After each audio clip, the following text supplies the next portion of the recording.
নমস্কাৰ, মই ৰিম্পী শইকীয়াই আপোনালোকক সকলোকে মোৰ চেনেললৈ স্বাগতম জনাইছোঁ। আজি মই আপোনালোকক আমাৰ গাঁৱৰ কিছু সুন্দৰ মুহূৰ্ত দেখুৱাবলৈ যত্ন কৰিম। আচলতে আমাৰ গাঁও বুকুখনত যে আমাৰ গাঁও শব্দটো ক'লে কিবা এটা যে ভাল লাগি যায়, সেইটো হয়তো আপোনালোকক শব্দৰে বুজাব নোৱাৰোঁ। আচলতে গাঁও বুলি ক'লে মনলৈ কি আহে? মৰম, ভালপোৱা, শ্ৰদ্ধা এইসমূহে আহে। আজি মই আপোনালোকক আমাৰ গাঁৱৰ নামঘৰভাগিৰ মণিকূট স্থাপন কৰাৰ কিছু মুহূৰ্ত দেখুৱাবলৈ যত্ন কৰিম। আচলতে আমাৰ নামঘৰভাগিৰ অৱস্থা সন্তোষজনক নাছিল, কিন্তু পৰৱৰ্তী সময়ত ৰাইজৰ সহযোগিতা আৰু অসম চৰকাৰ গ্ৰাম্য উন্নয়ন অভিলাষী আঁচনি, অসম আদৰ্শ গ্ৰাম যোজনাৰ অনুদানেৰে আমাৰ নামঘৰভাগি সম্পূৰ্ণ হয়। তাৰ বাবে এই আঁচনিখনৰ আঁৰত থকা তথা ৰাইজক সকলোকে মোৰ ফালৰ পৰা ধন্যবাদ জ্ঞাপন কৰিছোঁ। আৰু ব'লক আজি মই আপোনালোকক আমাৰ নামঘৰ অৰ্থাৎ ফুলপানীছিগা নেওগচুক নামঘৰৰ মণিকূট স্থাপনৰ কিছু সুন্দৰ মুহূৰ্ত আপোনালোকক দেখুৱাম। মই আগতেই উল্লেখ কৰিছোঁ যে আমাৰ নামঘৰ ভাগি সম্পূৰ্ণ হোৱাৰ আঁৰত আমাৰ ৰাইজসকলৰ বিশেষভাৱে অৰিহণা আছে। তাৰ উদাহৰণ হৈছে আমাৰ এই বাটচ'ৰা ভাগি। এই বাটচ'ৰা ভাগি আমাৰ গাঁৱৰে শ্ৰীযুত ভাস্কৰজ্যোতি বৰপাত্ৰ গোহাঁয়ে দান কৰি আমাক কৃতাৰ্থ কৰে। তাৰে বাটচ'ৰা ভাগি উদ্বোধনীৰ কিছু দৃশ্য মই আপোনালোকক দেখুৱাবলৈ যত্ন কৰিছোঁ।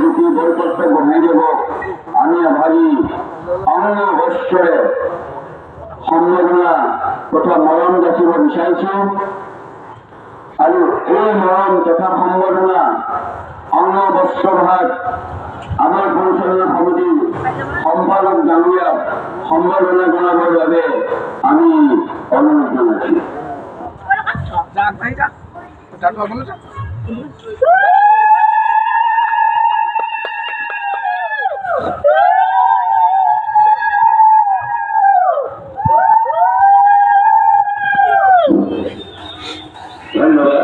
লগতে আমি তেখেতৰ সুযোগ্য পত্নী শ্ৰীমতী পলাশী বৰপাত্ৰ গোহাঁইদেৱকো আমি এভাগি মৰম যাচিব বিচাৰিছোঁ। তেখেতক এভাগি অঙ্গবস্ত্ৰ তথা গামোচাৰে সম্বৰ্ধনা জনাব অনিমা নেওগ বাইদেউক মই অনুৰোধ জনাইছোঁ।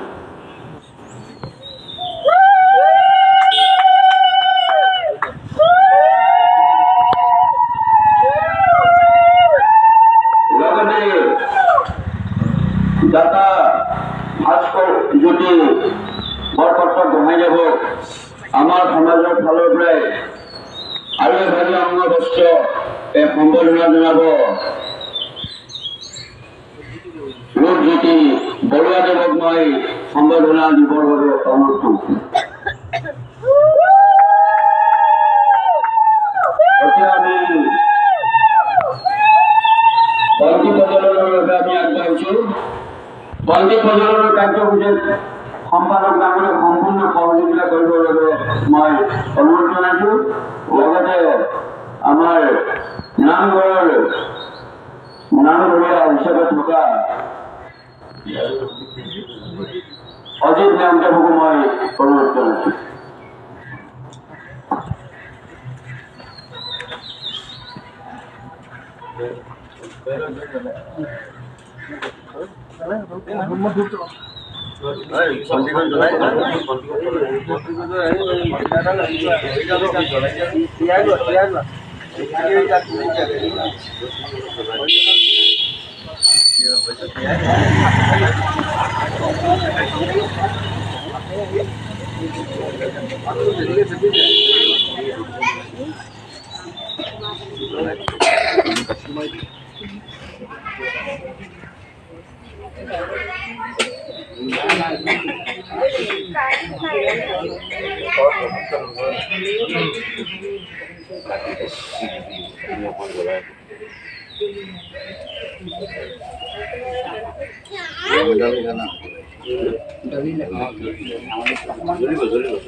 ভাত মুকলিৰ কাৰ্যসূচী ইতিমধ্যে সমাপ্ত হৈছে গতিকে এই অনুষ্ঠানটিত আমাক যিসকল ব্যক্তিয়ে সহায় সহযোগ আগবাঢ়িলে আমি সকলোকে আন্তৰিক ধন্যবাদ আৰু কৃতজ্ঞতা জ্ঞাপন কৰিছোঁ লগতে বাটচোৰা দাতা ভাস্কৰ যদি বৰপাত্ৰ গোহাঁইদেৱৰ যদি মনৰ কিবা দুআষাৰ ক'বলগীয়া অভিপ্ৰায় আছে তেখেতক আমি ক'বৰ বাবে মাইক্ৰফোন আগবঢ়াই দিছোঁ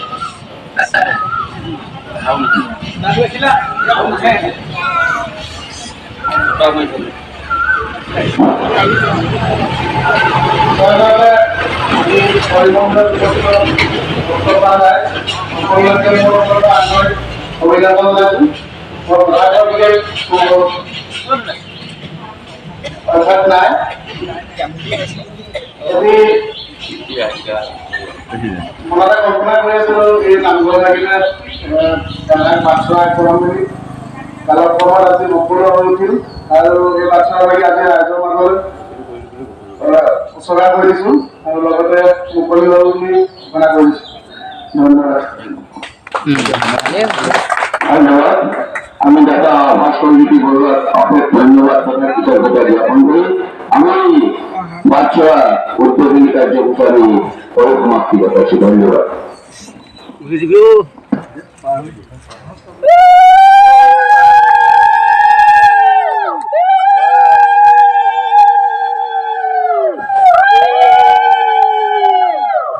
হৈছে আমাৰ নামঘৰলৈ নিমন্ত্ৰণ জনোৱা ভকত বৈষ্ণৱসকলৰ আদৰণি কিছু দৃশ্য।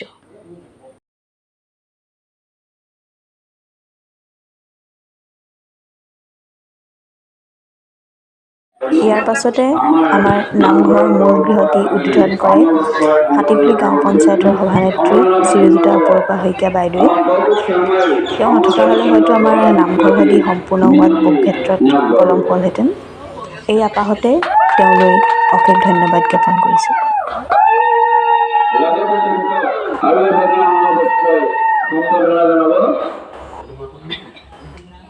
বিনা নিয়ম বাইদেউ ইতিমধ্যে আমাৰ সম্বৰ্ধনা হৈছে গতিকে বাইদেউ বন্ধু প্ৰদান কৰিবৰ বাবে অনুৰোধ জনাইছো আৰু লগতে সম্পাদন বাহিনীয়ে সহায় কৰিবৰ বাবে অনুৰোধ কৰিছো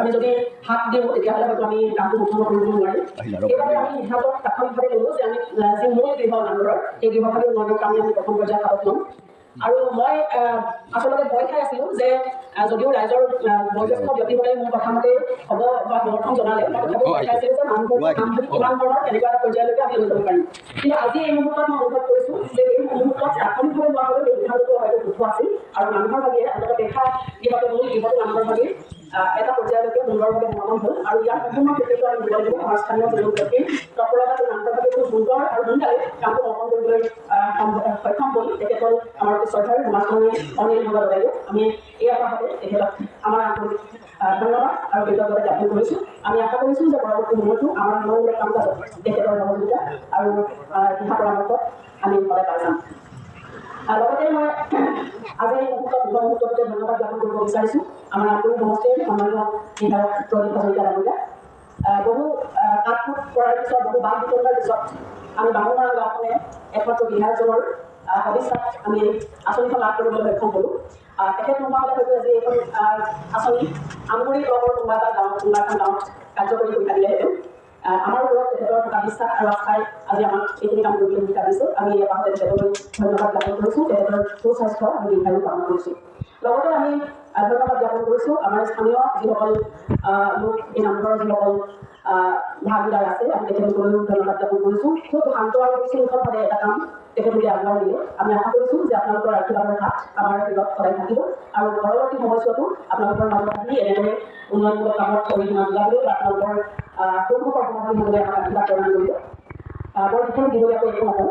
আমি এটাই মাত্ৰ আশা কৰিম যে আমাৰ মহাপুৰুষ দুজনৰ নামঘৰৰ যি আৰ্হি, নামঘৰৰ যি লক্ষ্য আৰু উদ্দেশ্য, এই লক্ষ্য আৰু উদ্দেশ্য যাতে অটুট থাকে, নামঘৰৰ যি আৰ্হি, এই আৰ্হি যাতে অটুট থাকে। আমি এতিয়া কিছুমান ক্ষেত্ৰত দেখিছোঁ যে নামঘৰে বৰ্তমান হৰি মন্দিৰৰ ৰূপ লৈছে, যিটো বৈষ্ণৱ সংস্কৃতিৰ বৈষ্ণৱ ধৰ্মৰ পৰম্পৰাৰ বিপৰীতে গৈছে। হৰি মন্দিৰ আৰু নামঘৰ সম্পূৰ্ণ দুটা পৃথক বস্তু।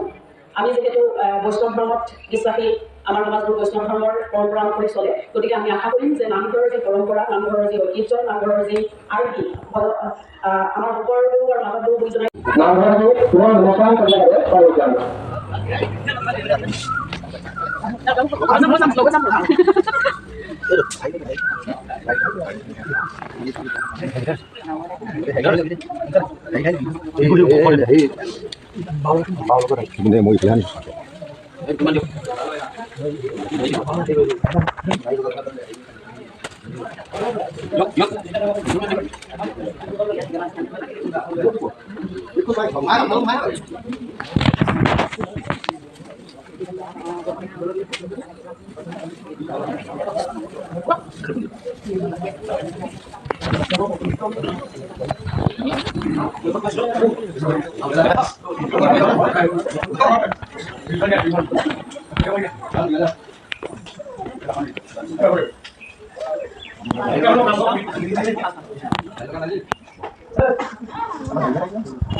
ইয়াৰ মাজতে ভাবিলোঁ আমাৰ গাঁৱৰ ডেকাসকলে ভকতসকলক আপ্যায়ন কৰাও কিছু দৃশ্য সাঁচি থওঁচোন।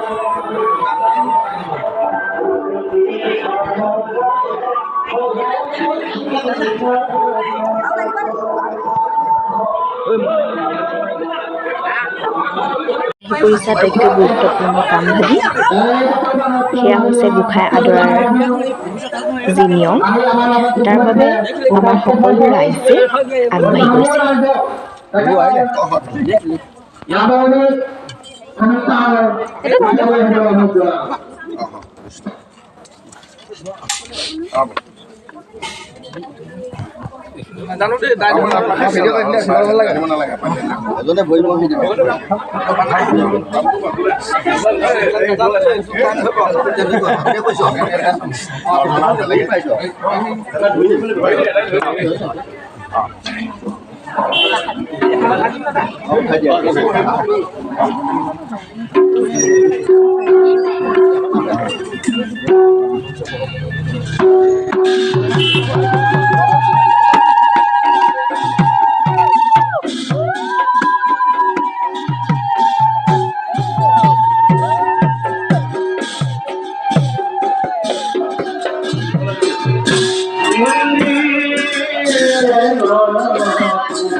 আৰু লগতে ভাবিলোঁ আমাৰ গাঁৱৰ আমাৰ মানুহখিনিক যে এই ভিডিঅ'টোত মই ধৰি ৰাখিব পাৰোঁ, তাৰ বাবে কিছু প্ৰয়াস কৰিছোঁ। আৰু মই এইখিনিতে ক'ব বিচাৰোঁ যে এই নামঘৰ ভাগি সম্পূৰ্ণ হোৱাত আমাৰ গাঁৱৰ যিকেইজন ব্যক্তিয়ে অহোপুৰুষাৰ্থ চেষ্টা কৰিলে তেওঁলোককো ধন্যবাদ জনাইছোঁ। আৰু এটা কথা মই এইখিনিতে সংলগ্ন কৰিব বিচাৰিছোঁ যে শিৱসাগৰৰ কোঁৱৰপুৰৰ শ্ৰী বিপিন শইকীয়াদেৱে আমাৰ নামঘৰলৈ দুভাগ সিংহ দান কৰিছে। এয়া পাহতে তেওঁলোকো ধন্যবাদ জ্ঞাপন কৰিছোঁ। হ'ব আপোনাক উঠিয়ে মাৰিছোঁ।